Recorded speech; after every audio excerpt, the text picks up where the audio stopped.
ओम क्षमासमुद्राय नमः ओम अखालसंवेदनदृष्टिभद्राय नमः ओम भक्तवत्सलाय नमः ओम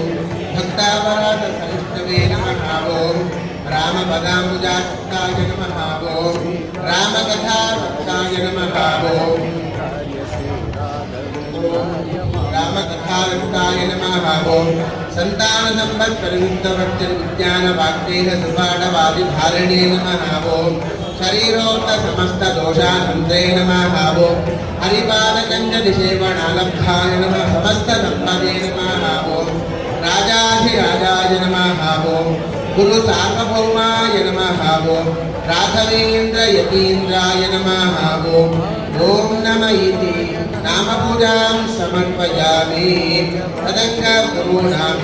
कनकाभिषेक सेवा शंकर्म करिष्ये।